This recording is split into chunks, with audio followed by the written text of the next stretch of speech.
How to reset color settings in Windows 10 or 11, PC or laptop. If the colors on your Windows 10 or 11 screen don't look quite right, you can easily reset the color settings. Just follow these simple steps. Click on the Start menu and open Settings. In the Settings window, go to System.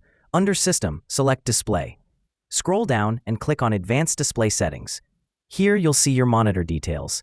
If you have multiple displays, they will all be listed. Since I'm using just one monitor, only one shows up. Click on Display Adapter Properties for Display 1. A new window will open. Go to the Color Management tab and then click the Color Management button. In the Color Management window, switch to the Advanced tab. Click on Change System Defaults. Another window will open. Once again, go to the Advanced tab. Check the option that says Use Windows Display Calibration. Finally, click Close, then OK. Restart your computer when prompted, and that's it. Your Windows 10 or 11 color settings are now reset, and your display should look normal again.